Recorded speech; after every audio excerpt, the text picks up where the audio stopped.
what is behind me and above me?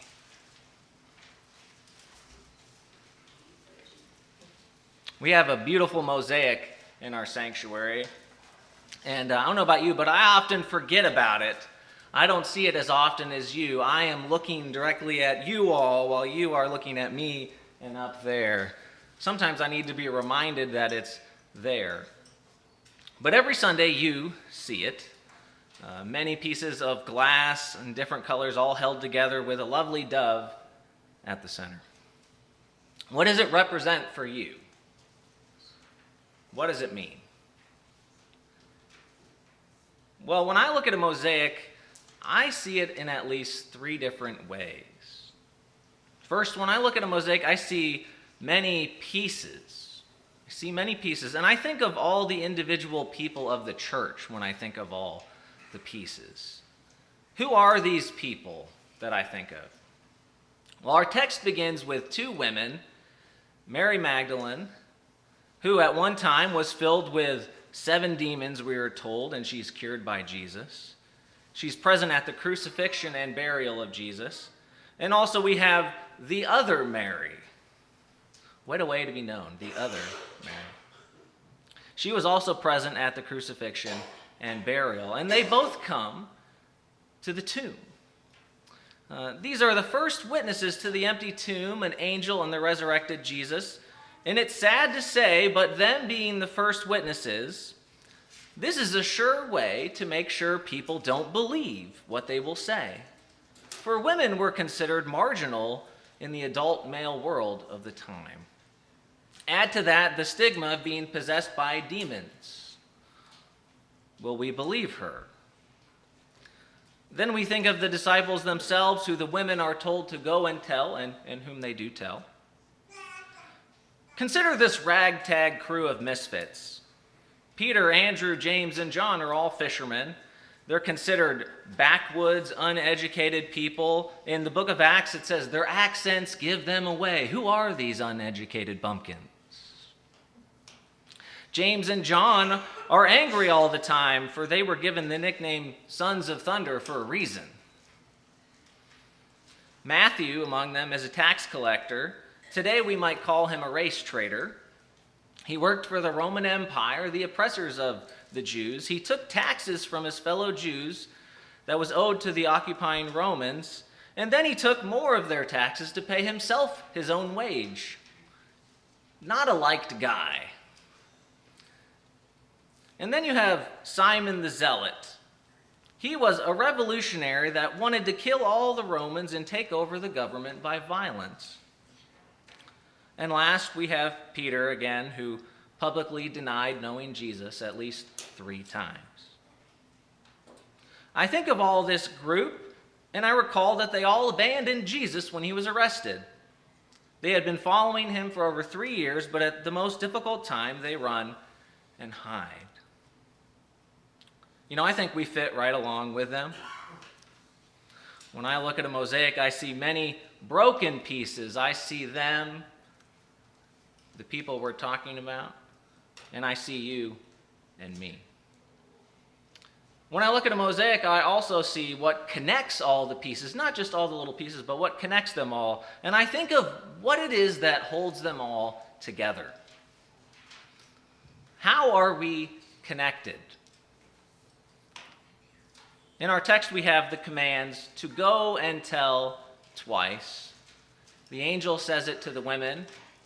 Jesus says it to the women. What are they to tell people? Jesus has been raised from the dead, and you will see him in Galilee. There is the going. If you notice in our text, the women take the initiative. They show up to see that Jesus is raised on the 3rd day. They're there when it happens. They're the ones who run to tell about Jesus, and they are filled with fear and great joy. While running, they encounter Jesus on the road, and they fall down and worship him. And the disciples only know about the resurrection because of the women who go and tell them. You never know what's going to happen when you go, when you show up. What if they hadn't been there? Would they have met the angel? Would they have met Jesus if they didn't go? And then there is the telling. How can anyone believe if no one tells? So I have an activity for you now. I'm going to make you do something. So beware. I'm going to ask you to stand up and try and circle around the sanctuary and hold hands. Or not, just touch each other. So get close. I want you to try and make a circle around the sanctuary. I need you to get up. My dad can, my daughter, my wife, we can lead the way. We can try and make some sort of chain together around our congregation.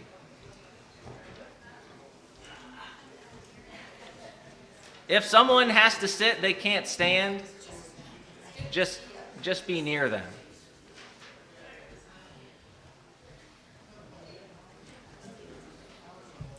Can we do it? We're reaching out to you.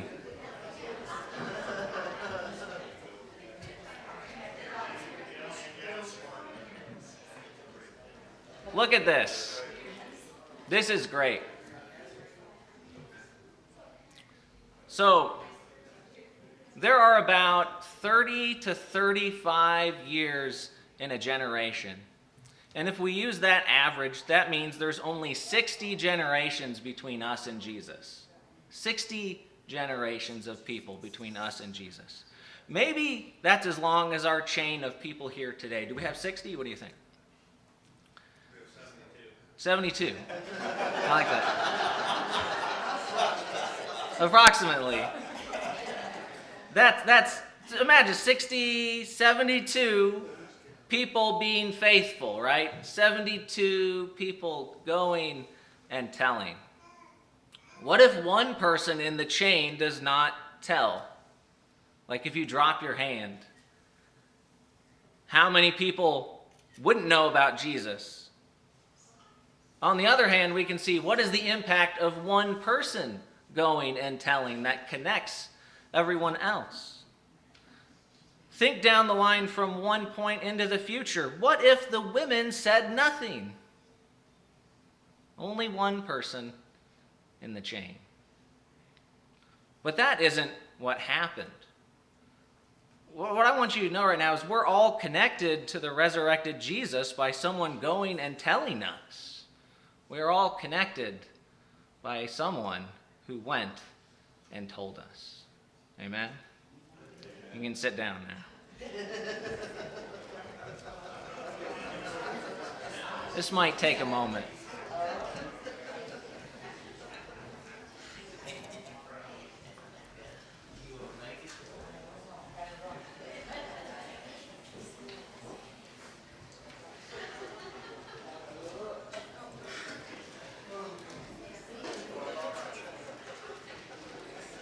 Did you all return to the same seat you were in before? No shuffling the deck. Now let's think back. Who is entrusted with this message in our gospel readings? Outcast women who no one would believe, a tax collector, a zealot, backwoods fishermen, essentially people on the margins from Galilee, no one from the centers of power in Jerusalem where you would expect a word from God. Would they be the ones you put in charge of going and telling people about the raised Jesus?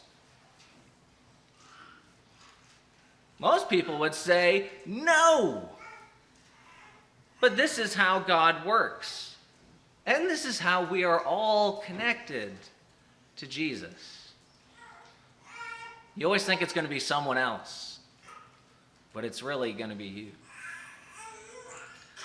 So, I said when I look at Mosaic, I see the many pieces. I think of the individual people. I think of what connects everything together, what binds us. And the last one, when I look at a mosaic, I see the whole image, right? What do you see? You don't just see pieces or what connects them, but it's one image we look at together. And you know what I think of? I think of the church. The whole church gathered together. Because what are the pieces on their own? Nothing much. But what are the pieces when they're brought together? A mosaic. Something beautiful. If you zoom in really close and just look at the little pieces, you're like, yeah, what is that? But you zoom out, you look back, and you see this beautiful image. Something that can't be had with just a single piece. You know, the women, the other disciples we talked about, they made up the church in its beginning. The church started with these broken people. And they were made whole together in Jesus by the power of God. You know when I hear that, and I think we are the same. We are the same. When we have lost meaning and purpose, we find them in the risen Christ. As Jesus died and was raised, if you lose your life for his sake, you will find it. We are God's mosaic. When we fear oppression and death, we find that God is greater. In raising Jesus, God shows us he is triumphant over any religious or political forces that condemned and killed Jesus. Over the guards that stand watch, we learn God has power over all forces of darkness, even life and death itself. And we are God's mosaic. When we feel deceived or have hoped in the wrong things, we find that Christ speaks the truth.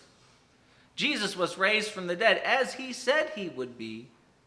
Can we doubt him now? We are God's mosaic. When we feel like outcasts, we see that it is those who are on the margins that are empowered to share the good news of Jesus Christ. All of this, that's us. We are the church. We are God's mosaic. Broken people made whole together in Jesus by the power of God. So to put it all together, we have an activity today. We are going to create a mosaic as a church. We have a table at the front of the sanctuary here to the left. You might be able to see it. There is a wooden cross. There is a table. There are 2 plates with many different glass pieces in different shapes. We got rectangles, triangles, diamonds, squares, many different colors. And what I want you to do is come forward, line up. You're going to have some help. Take a piece. You'll have help with the glue. Tell the person with the glue where you want to put your piece and place it on the cross. And I want you to imagine that you are the glass piece you are placing on the cross. And when we are done, when all the broken pieces are put together, we will find that they make something very beautiful. We will find we are God's mosaic, broken people made whole in Jesus by the power of God at work in us. So please come forward and contribute to our Easter mosaic. I encourage you to come down the middle, and then we'll wrap around the edge this way. So please come forward.